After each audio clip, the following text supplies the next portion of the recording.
Wenn ich Ihnen die technischen Daten dieses Fahrzeugs nenne, so werden Sie sagen, das entspricht alles dem Rahmen. 1100 Kubikzentimeter, 45 PS und rund 6000 Mark. Das ist also nichts Außergewöhnliches und trotzdem sind wir der Auffassung, dass es einmal Zeit war, dieses Fahrzeug etwas genauer unter die Lupe zu nehmen, diesen DAF 55. Und dafür gibt es einen sehr wesentlichen Grund. Dieses Auto ist mit einer vollautomatischen Abstufung ausgerüstet, ein vollautomatisches Getriebe, und das scheint uns bei einem Wagen dieser Größenordnung doch der näheren Untersuchung wert.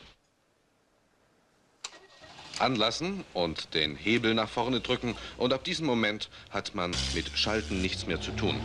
Der DAF läuft stufenlos in allen Geschwindigkeitsbereichen. Das hat nun keineswegs zur Folge, dass etwa seine Beschleunigungswerte überdurchschnittlich sind. Von 0 auf 100 braucht er immerhin 21,2 Sekunden. Aber für den Fahrer vollzieht sich dieser Vorgang, ohne dass er sich um etwas anderes kümmern muss als Gas geben.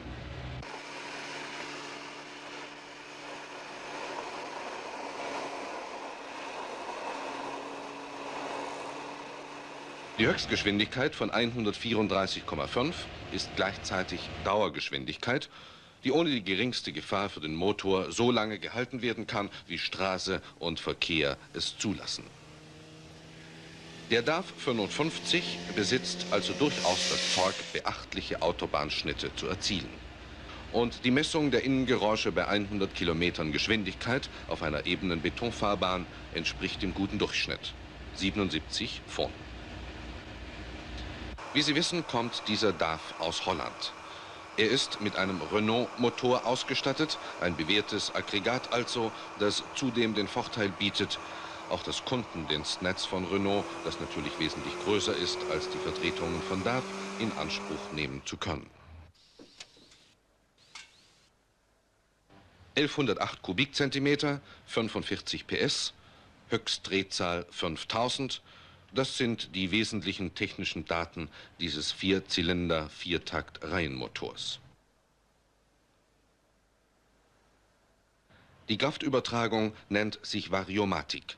Sie arbeitet über eine durch Fliehkraft wirkende automatische Zwei-Stufen-Reibungskupplung. Diese Variomatik besitzt keine Gänge, sie wählt automatisch das günstigste Übersetzungsverhältnis und passt sich ohne Zutun des Fahrers automatisch allen Gegebenheiten an. Es wird so immer die volle Leistung des Motors optimal ausgenutzt werden können.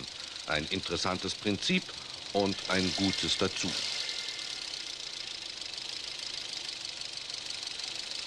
Während es also unter dem Auto sehr ungewöhnlich aussieht, entspricht die Innenausstattung des DAF 55 der Norm. Alles, was zum Fahrbetrieb notwendig ist, findet man am richtigen Platz. Die Armaturen sind durchaus funktionell. Woher allerdings die offizielle Bezeichnung DAF 55 Deluxe stammt, verrät die Innenausstattung in keinem Punkt. Die Innenmaße entsprechen ungefähr dem Opel Kadett, die Verarbeitung ist gediegen.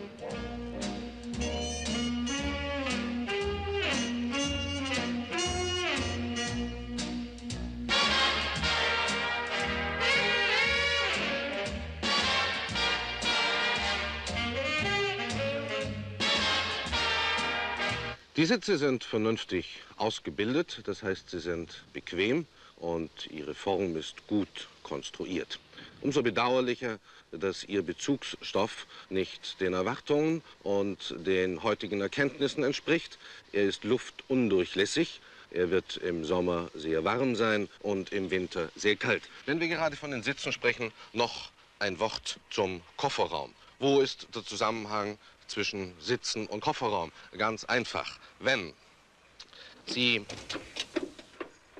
diesen Raum hier voll beladen, und es geht ja eine ganze Menge rein, dann dürfen keine 4 Personen innen sitzen. Oder andersherum ausgedrückt, wenn 4 Mann im Wagen sitzen, 75 Kilo, dann dürfen sie hier nur noch lächerliche 25 Kilo zusätzliches Gepäck unterbringen. So wollen es das Gesetz und das zulässige Gesamtgewicht. Im Handumdrehen sieht sich der DAF 55 einem Temperaturwechsel von 35 Grad ausgesetzt. In der Kältekammer herrschen 15 Grad minus.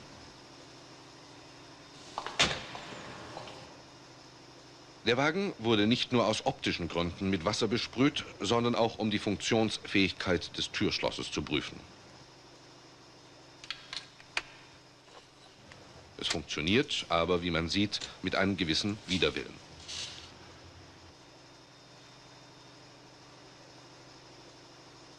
Und jetzt kommt der wesentliche Teil dieser Prüfung, der Startversuch. Dieser Punkt ist in 2-3 Sekunden positiv beantwortet. Der DAF startet mühelos.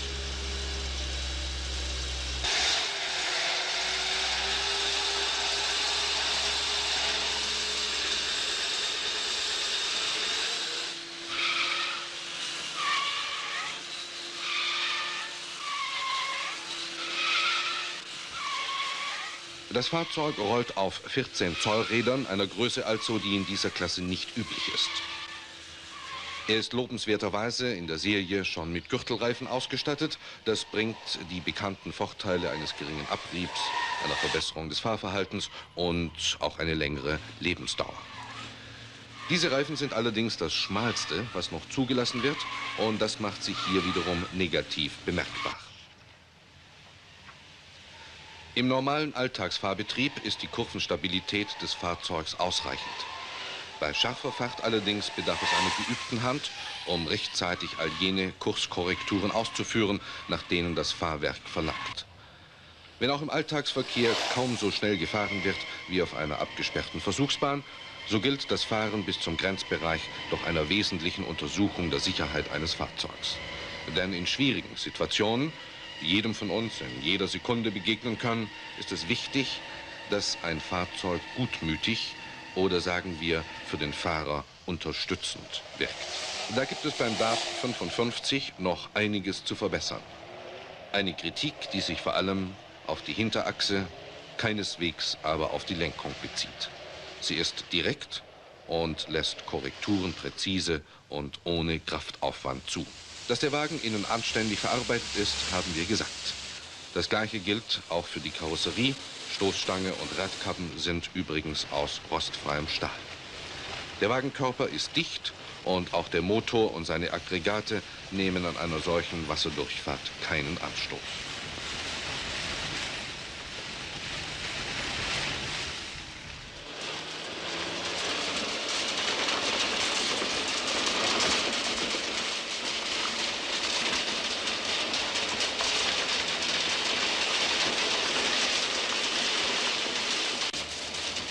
Auf schlechten Wegstrecken verhält sich der DAF 55 erstaunlich gut. Hier spielt die Pendelachse ihre Vorzüge aus und hier bestätigt sich auch die gediegene Verarbeitung der Karosserie, die zwar mächtig durchgeschüttelt wird, aber diese Tortur klaglos und ohne Klappern übersteht.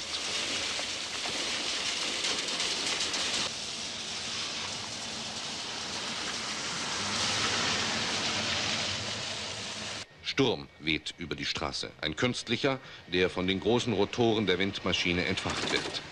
Windgeschwindigkeit knapp 100 Kilometer pro Stunde. Er kommt quer zur Fahrtrichtung auf das 100 Kilometer schnelle Fahrzeug zu. Es wird nicht gegengelenkt.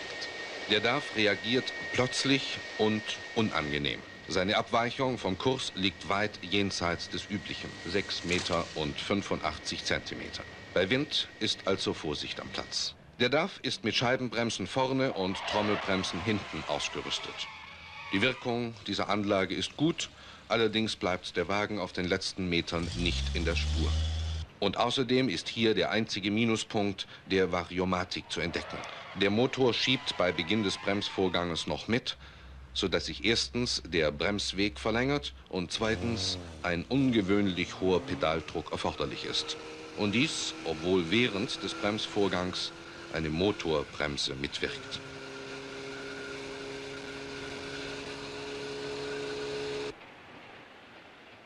Bremsweg aus 100 Kilometern, 52 Meter und 80 Zentimeter.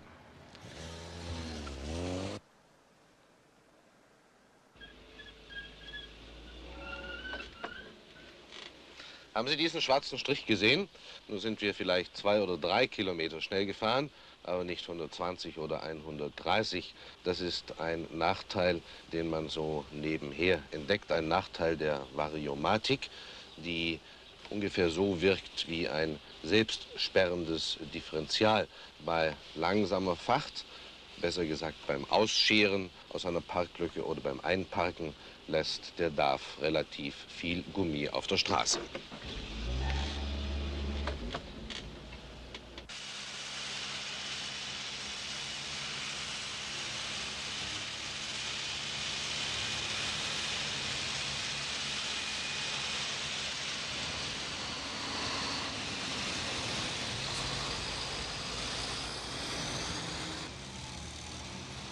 Im Stadtverkehr spielt die Variomatik ihre ganzen Trümpfe aus.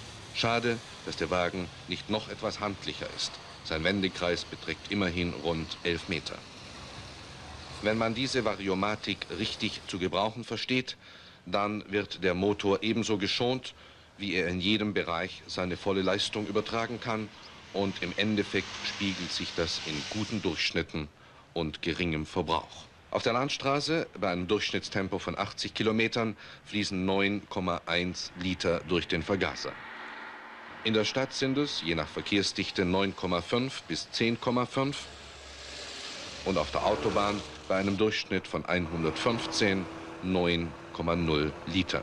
Über eine Gesamtstrecke von 2000 Kilometern wurde ein Testverbrauch von 9,1 Litern ermittelt. Und das reicht immerhin mit einer Tankfüllung für eine Strecke von rund 415 Kilometern.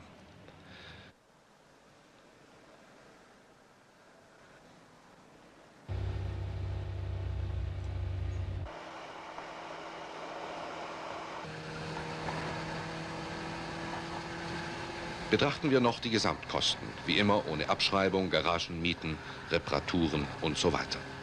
Steuer im Jahr 173 Mark. Versicherung zwischen 329 und 384.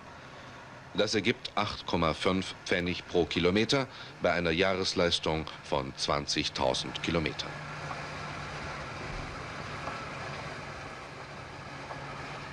Die Variomatik hat diesen Test über- und bestanden mit dem Prädikat sehr gut. Eine Erleichterung für den Ungeübten und eine Freude für den geübten Fahrer zweifelsohne. Sie hat uns nirgendwo Kummer bereitet und sie hat sich im allgemeinen Fahrbetrieb als ein ganz echtes Plus erwiesen. Wenn dann außerdem noch das Fahrverhalten dieses DAF 55 etwas kultivierter wäre, wenn man daran denken würde, dass auch die Innenausstattung einer gewissen Verbesserung bedarf, Sitze zum Beispiel mit perforiertem statt nur aus Kunstleder, dann wäre dieser DAF eine runde Sache zu nennen.